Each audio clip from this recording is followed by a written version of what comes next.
Hello friends, तो कैसे हैं आप सब। स्वागत है आपके अपने चैनल में। तो आज हम लेके आए हैं प्रश्नावली 1B का दूसरा सवाल। तो चलिए देखते हैं सवाल क्या है। 510 दूसरे का दूसरा सवाल, जो कि फ्रेंड्स दूसरे का पहला सवाल अगले वीडियो में बता चुकी हूँ। तो चलिए देखते हैं दूसरे का दूसरा सवाल क्या है। 510 एंड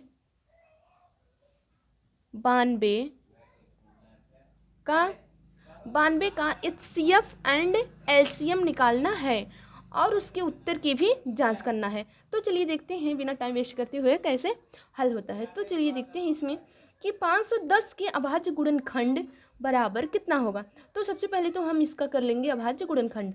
तो चलिए देखते हैं 510 तो क्या हो जाएगा इसका 2 दूनी 4, फिर 5 में 1 बचेगा तो यहाँ 11 हो जाएगा। फिर क्या करते हैं 2 से अगर काटेंगे तो 2 बच्चे 10 हो जाएगा।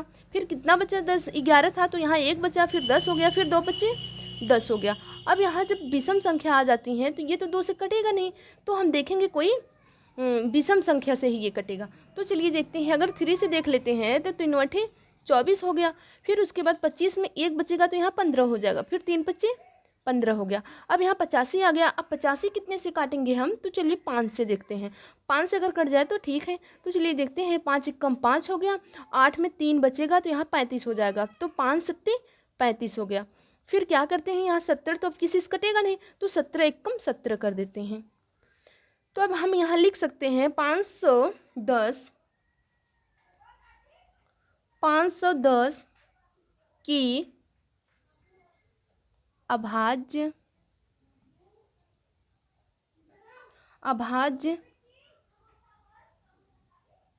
गुणनखंड बराबर। अब 510 के अभाज्य गुणनखंड कितना है, तो वो निकला है, वही लिख लेंगे, 2 गुणे 3 गुणे 5 गुणे 17। ये हमारा हुआ 510 का। तो इसी तरह से हम 92 का कर लेंगे। तो 92 की अभाज्य गुणनखंड बराबर इसका देख लेंगे। तो इसमें अब हमारा है, इसी तरह से हम 92 का काट लेंगे। तो इसका करेंगे तो 2 चौक 8 हो जाएगा, 1 बचेगा, फिर यहाँ 12 हो जाएगा, 2 छंग 12 हो गया। फिर क्या करते हैं, अब कितने से काटते हैं, 2 दूनी 4, फिर 2 तिहाई 6। अब यहाँ 23 आ गया, तो इसको करेंगे 23 एक कम 23। इसी तरह से लिख लेंगे 92 का, तो इसमें आएगा 2 गुणे 23। ये हमारा हुआ 92 का। तो अब अगर हमें इसका HCF निकालना है तो इन दोनों में हम देखेंगे कि क्या क्या मिल रहा है। तो इसमें अगर हम देखते हैं तो ये हमारा 2 मिल रहा है। 2 क्या मिल रहा है, दोनों में मिल रहे हैं। तो हम क्या लिख सकते हैं कि HCF बराबर 2। तो यहाँ हम लिखेंगे HCF बराबर 2। ये तो हमारा हुआ HCF। अब निकालेंगे LCM। अब LCM देखेंगे। LCM में क्या होता है कि LCM में जो मिलता है वो भी लिखते हैं और जो नहीं मिलता है उसको भी लिखते हैं। तो चलिए देखते हैं, 2 मिल रहा है तो एक हम 2 लिखेंगे। फिर उसके बाद यहाँ 2 है, 2 नहीं मिल रहा है तो उसको भी लिख लेंगे। फिर उसके बाद क्या है, 3 है तो 3 लिख लेंगे। फिर 5 है तो 5 लिख लेंगे। फिर उसके बाद 17 लिखेंगे। फिर उसके बाद क्या है 23, तो 23 भी लिख लेंगे इस तरह से। अब हमारे कितने संख्या हुए, 2 4 6, 2 4 6 संख्या हो गए। अब इन सब का आपस में गुणा होगा, जैसे कि 2 दूनी 4, 4 तिहाई 12, 12 पंजे 60। इसी तरह से हम इसका आपस में गुणा करते जाएंगे। तो इन सब का गुणा करने पर हमारा कितना आएगा, 23,460। तो ये हमारा गुणा करने पर आएगा। तो अब इसमें निकल गया LCM बराबर 23,460। तो इसी तरह से अब उत्तर की जांच देखते हैं। तो उत्तर की जांच में देख लेते हैं, उत्तर की जांच। तो चलिए देखते हैं, इसका भी एक सूत्र होता है। दोनों संख्याओं का गुणनफल तो लिखते हैं, दोनों संख्याओं का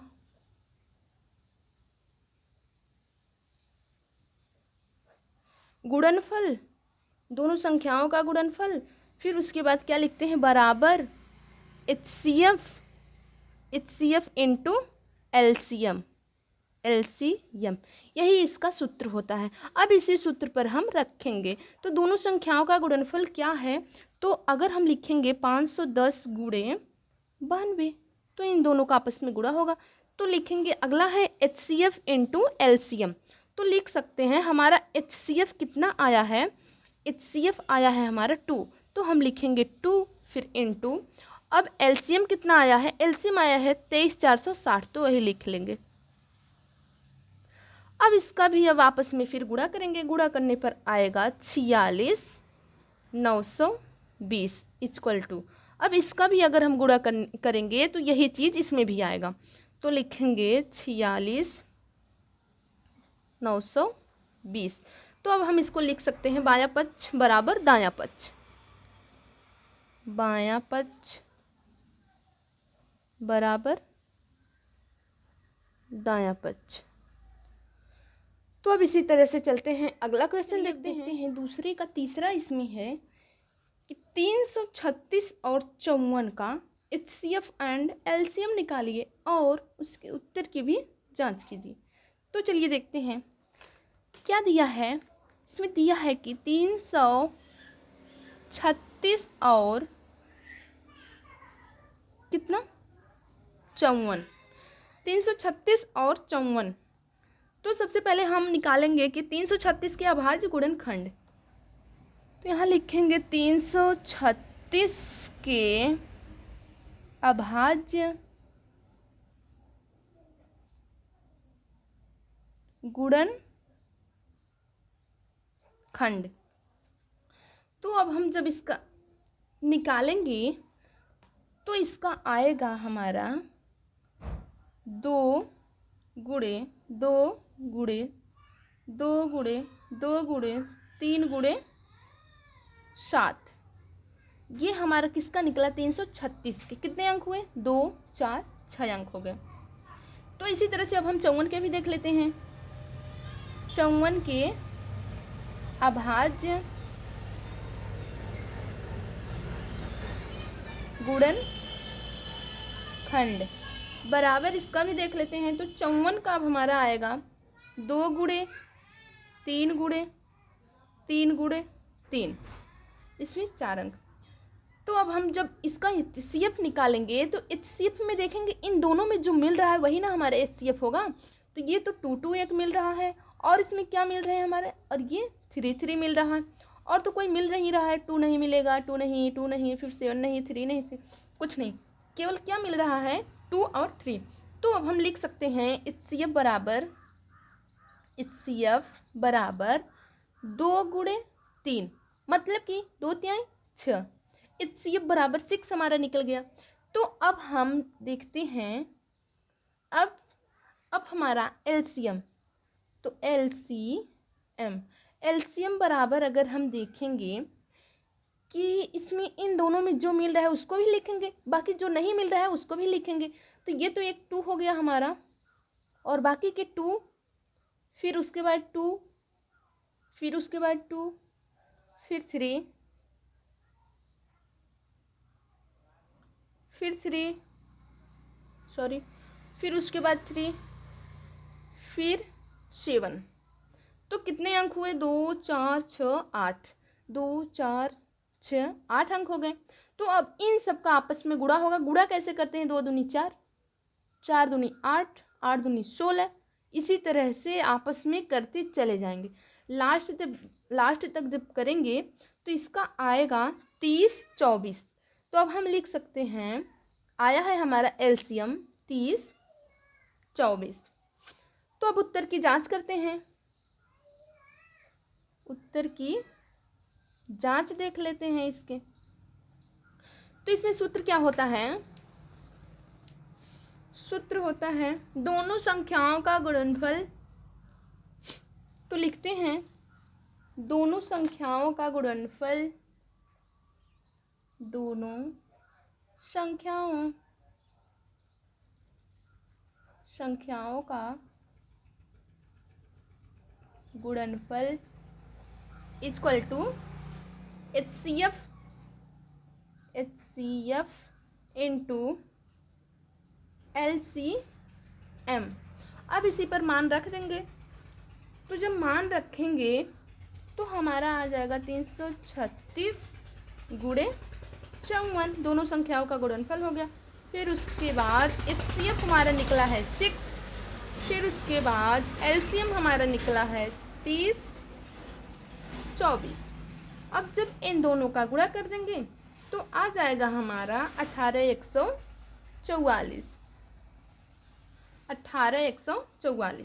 बराबर, जब इसका भी गुणा करेंगे 6 18, फिर इसी तरह से करेंगे तो इसका भी आ जाएगा 18144। अब इसको हम बोल सकते हैं कि बायां पक्ष बराबर दायां पक्ष, या फिर लेफ्ट हैंड साइड बराबर राइट हैंड साइड। तो यहाँ लिख देंगे कि बायां पक्ष बराबर दायां पक्ष। तो चलते हैं इसी तरह से। अब ये हमारा हुआ दूसरा, तो देख लेते हैं तीसरा। तो अब इसमें देखते हैं तीसरा सवाल है, अभाज्य गुणनखंड विधि द्वारा निम्नलिखित पूर्णांकों के HCF और LCM ज्ञात कीजिए। तो चलिए देखते हैं, सेम दूसरे की तरह ये भी है, थोड़ा उससे शॉर्ट ही है। तो चलिए देख लेते हैं। इसमें तीसरे का पहला सवाल है हमारा, तीसरे का पहला। तो अब इसमें दिया है, अभी तक तो 2 अंक दे रहा था, अब इसमें 3 अंक देने लगा। तो पहला दिया है 12 और है, अगला है और इसमें है 21। तो ये पहला दूसरा तीसरा 3 अंक हो गए। अब हम जब लिख सकते हैं कि 12 के अभाज्य गुणनखंड बराबर, जैसा कि हम उसमें काट के बताए थे उसी तरह से इन सब का भी कर लेंगे हम। 2 छंग 12, फिर 2 त्याई 6, फिर उसके बाद 3 एकम 3। तो इसका हमारा कितना आ जाएगा? तो इसका आ जाएगा 2 गुणे 2 गुणे 2 गुणे 2 गुणे 3। तो इसी तरह से हम अब किसका है, तो इसी तरह से 15 का भी देख लेते हैं। 15 के अभाज्य गुणनखंड बराबर, तो 15 का जब काटेंगे तो एक तो 5 से कटेगा और एक 3 से, तो इसका लिख सकते हैं 3 × 5। इसी तरह से अगला है 21 का, देख लेते हैं। 21 के अभाज्य गुणनखंड, तो इसका करेंगे तो 7 से कटेगा और अगला कटेगा 3 से, तो लिख सकते हैं 3 × 7। तो अब हमें HCF और LCM बताना है इसका। तो चलिए देखते हैं। HCF लिखेंगे, HCF बराबर, देखेंगे इन तीनों में कौन कौन मिल रहा है। तो इधर से देखेंगे, किधर से ये 3 मिल रहा है, तो यही 3 ही केवल मिल ही रहा है। तो इसमें लिखेंगे कि HCF = 3। तो अब हम अगला लिखेंगे LCM बराबर, LCM देख लेते हैं। तो LCM में जो मिलेगा उसको भी लिखेंगे, बाकी जो नहीं मिलेगा उसको भी लिखेंगे। तो क्या हो गया हमारा 2 गुणे 2 गुणे 3 गुणे 5 गुणे 7, ये हमारा हो गया। इन सब का आपस में गुणा कर लेंगे। 2 दूनी 4, 4 तेई 12, 12 पंजे 60, 60 का जब 7 में करेंगे तो 7 छंग 42, बाकी एक 0 भी है, तो लिख लेंगे 420। ये हमारा आ गया। इसी तरह से अगला सवाल इसमें है, अगला है इसमें कि 17, 23 और 29 के गुणनखंड विधि द्वारा निम्नलिखित पूर्णांकों के HCF और LCM ज्ञात कीजिए। तो तीसरे का पहला हुआ, अब तीसरे का दूसरा देख लेते हैं। तो तीसरे का दूसरा है हमारा 17, 23 और 29। तो देखते हैं 17 के अभाज्य गुणनखंड। 17 के अभाज्य गुणनखंड बराबर, अब 17 किससे कटेगा, एक तो खुद से कटेगा और एक से कटेगा, तो इसका लिख सकते हैं 1 इंटू 17। तो अगला देख लेते हैं 23 है, 23 के अभाज्य गुणनखंड, अभाज्य गुणनखंड बराबर 23 का लिखेंगे, ये भी एक से और एक स्वयं से। अगला लिखेंगे 29 के, 29 के भी हमारा हो जाएगा एक तो एक से, बाकी एक स्वयं से, क्योंकि ये सभी विषम संख्याएं हैं। तो अब हमारा इसमें देखेंगे कि HCF बराबर कितना निकलेगा। तो अब यहाँ लिख सकते हैं हम HCF बराबर, तीनों में क्या मिल रहा है, तीनों में एक ही मिल रहा है ना, तो यही एक हमारा HCF हो गया। अब अगर हमें बताना हो कि LCM इसका कितना है, तो यहाँ निकाल लेंगे LCM बराबर, LCM में सब आएंगे, जो मिल रहा है वो भी, जो नहीं मिल रहा है वो भी, तो लिखेंगे 1, फिर उसके बाद क्या है, तो हमारा है 17, फिर उसके बाद 23, फिर उसके बाद 29, ये हो गए। इन सबका जब आपस में गुणा कर देंगे तो आ जाएगा 1139। तो ये हमारा हुआ। अब इसमें का तीसरा भी देख लेते हैं, तीसरे का तीसरा, तो चलिए देखते हैं। तीसरे का तीसरा है, वो है एक 8 दिया है, 9 है और क्या है 25। तो इसका भी इसी तरह से हम देख लेते हैं, 8 के अभाज्य गुणनखंड, 8 के अभाज्य गुणनखंड देखेंगे तो एक तो 2, फिर उसके बाद 2, 2 दूनी 4, 4 दूनी 8। अगला देख लेते हैं 9 के, 9 के हमारा आ जाएगा 3 गुणे 3। अगला हमारा है 25, 25 का अगर हम देख लेंगे तो 25 का हमारा आ जाएगा 5 गुणे 5। अब तो आसान हो गया होगा। तो अब इसमें देखेंगे कि HCF बराबर, अगर हम देखेंगे कोई नहीं मिल रहा है, अगर कुछ नहीं मिलता है तो हमारा HCF क्या माना जाता है, HCF बराबर 1। अगर कुछ नहीं मिलता तो HCF हमारा 1 होता है। और LCM बराबर अगर हम देखेंगे तो अब LCM देख लेते हैं, LCM बराबर कितना है, 2 गुणे 2 गुणे 2 गुणे 3 गुणे 3 गुणे 5 गुणे 5, पूरा लिख लेंगे। तो अब आपस में जब गुणा करेंगे, 2 दूनी 4, 4 दूनी 8, 8 लिख लेंगे, फिर उसके बाद गुणे 3 का 3 में 9, फिर उसके बाद क्या करते हैं 5 का 5 में 25, 25 अट्ठे अगर करेंगे तो 200 आ जाएगा, फिर उसके बाद इंटू 9, 9 का 8 में 9 का 2 में 9 दूनी 18, 18 आ गया, 2 0, मतलब कि 1800। तो फ्रेंड्स आज के लिए इतना काफ़ी है। Thank you so much.